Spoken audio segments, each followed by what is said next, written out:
ลื้อสุดเฟืองท้ายรถป๊อปล้อไม่หมุนพอลื้อดูแค่นั้นละน้ำเข้าขี้ดินขี้โคลนขึ้นสนิมหมดเลย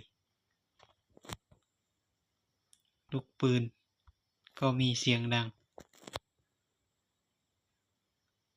ซีนก็ไม่มี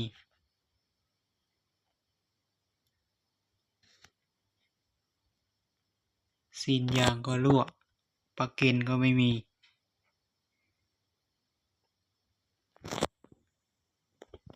ดูด้านในเลอะเทอะมีแต่ขี้ดินขี้โคลนเดี๋ยวล้างทำความสะอาด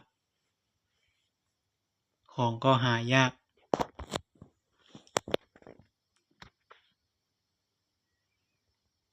ดูแต่ละชิ้นสนิมเกาะเต็มไปหมดเฟือง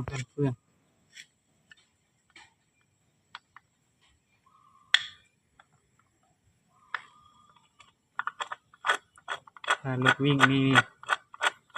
เฟืองท้าย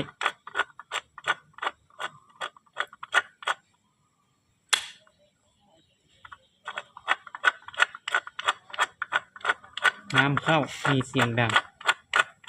เปลี่ยนสุดเฟืองท้าย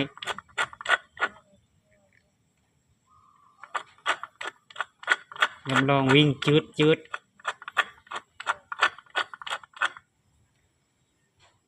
หลือแต่โค้ง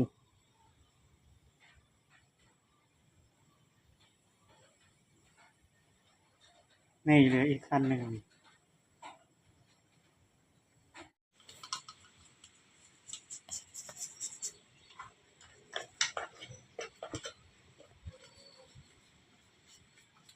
ล้างเข้าไปถูเข้าไป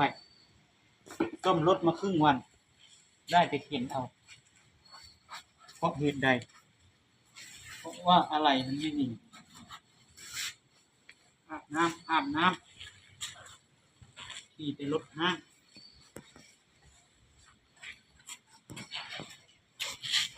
ขี่ไปซ่อมไป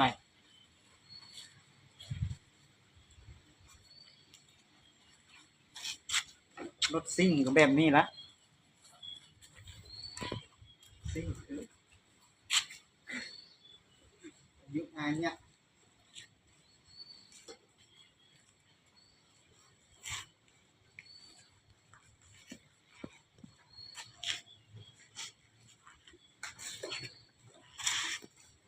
อาบน้ำ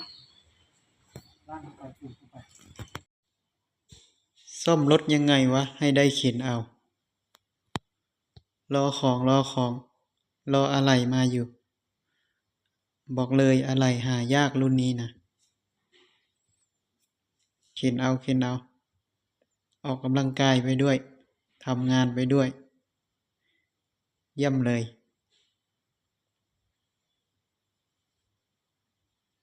รถซิ่ง